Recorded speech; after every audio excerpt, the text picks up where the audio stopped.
Hey everyone, welcome back to my channel, and as you can see, we're indoors today because the weather's not holding up. It's a bit rainy. But today I wanted to share with you a bit of an update about my TTC journey and my first IUI. So the time is nearing. It's coming close. It's getting there. I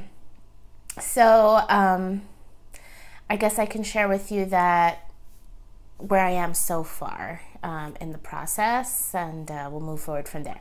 So at this point, I have had multiple sonograms, and I've had blood work to sort of see at different points in my cycle to sort of see how my hormones are, if they're normal and my body's behaving the way it's supposed to at different times of my cycle.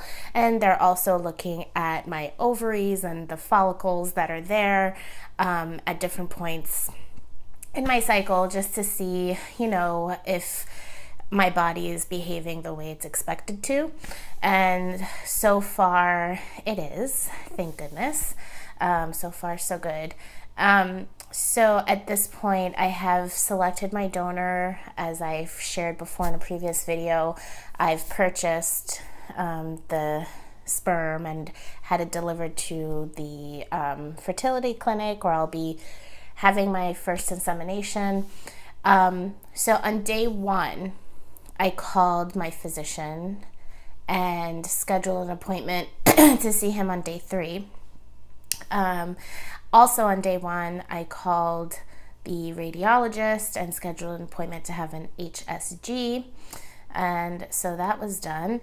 And so on day 3, I went in, had more blood work done. If anything, for this process, like, you're just constantly giving of yourself. So I had more blood work done, and I had another ultrasound done, and the doctor informed me that it was time, if I was ready, to move forward. And that means that I have started now 5 days of Clomid. So I'm taking Clomid 50 milligrams twice a day for 5 days. And the purpose of Clomid is to basically increase the number of follicles that mature during one cycle, so that you have a greater chance of getting pregnant, inseminating, and hopefully implanting. I'll share more about Clomid at a later time. But anyway, so I'm on Clomid right now. I'm on day 5 actually on Clomid. I'm about to take my last dose. And what I'm hopeful for is, I'm hopeful for two things.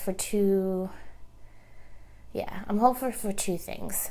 First, I'm hopeful that when I go and see my physician on Tuesday, which will be day 12 of my cycle, I'm hopeful that there aren't too many follicles, because if there are more than 3 or 4 follicles that are maturing at the same time, then it is likely that I will not proceed with the insemination, because then that increases my chances of multiples, and then that would make me a high-risk pregnancy, and we don't want that.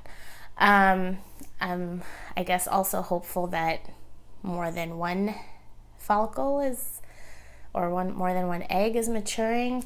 I'm hopeful that it's right in that range of 3 or 4.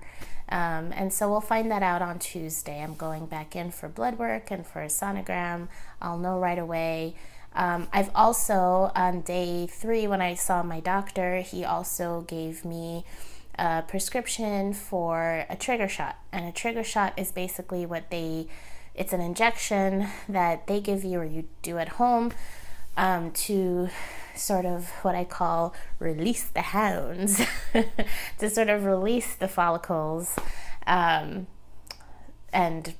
I guess so it forces you to ovulate at a very specific time so that they can really time your insemination. Because one thing that I've discovered in watching videos and obsessing about this is that timing is everything. I mean, that's part of it anyway. It's a big part of it. Timing is crucial, and so modern day science, we want to control the situation as much as possible, so they do sort of manipulate your hormones, and they manipulate all types of stuff to make sure that that timing is as good as it can be. So fingers crossed. This means that depending on how things go on Tuesday, this means that by Wednesday or Friday or sometime in the later part of next week, I will hopefully be getting inseminated. If everything goes well, I will proceed with my first attempt at IUI. And holy shit, I'm gonna curse during this part of it. Yes, holy shit, because it's happening and it's really crazy.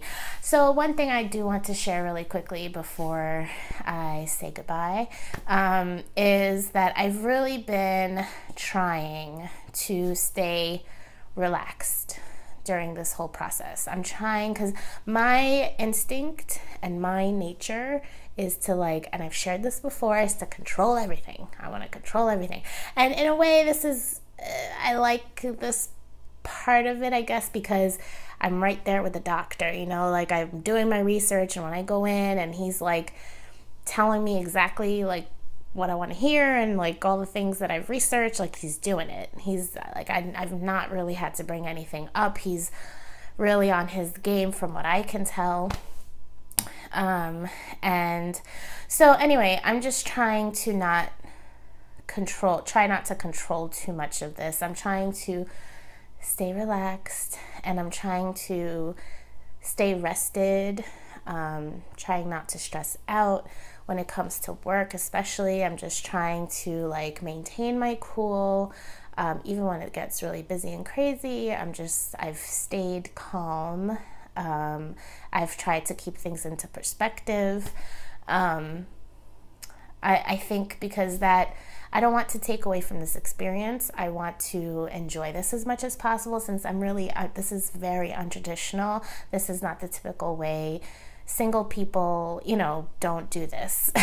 This is not, what I see happening on a regular basis. Typically, if you're doing this type of procedure, you're in a couple, and whether you're, a straight couple or a lesbian couple, it doesn't matter. You're in a couple and you're going through this together. And I don't really have a partner to share this with me right now. So I'm just trying to enjoy it as much as possible, which is why I'm really happy that when I was selecting my donor, I did that with my friends. We made a thing out of it. And I felt supported, and I felt I felt less isolated in that moment. Because a lot of these things, I've gone to all of my appointments alone. I've been doing a lot of this stuff on my own.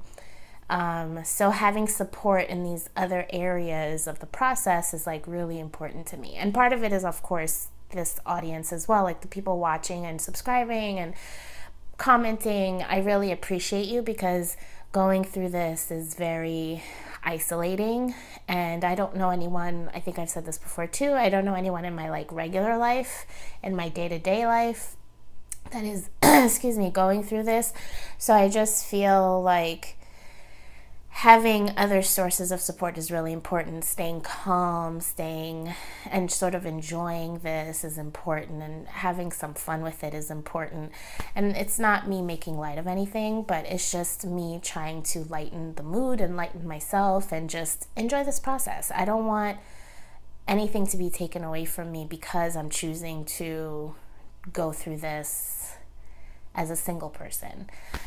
Anyway, so yeah, trying to stay calm and relaxed, trying to stay rested, trying to eat well. It's been rough this past week or two because I had a conference that I went away for, and I don't know, I kind of was more sedentary than normal, and I was snacking and eating more than normal. I drove by myself about 6 hours to get to and from the conference, and I think I was just too sedentary.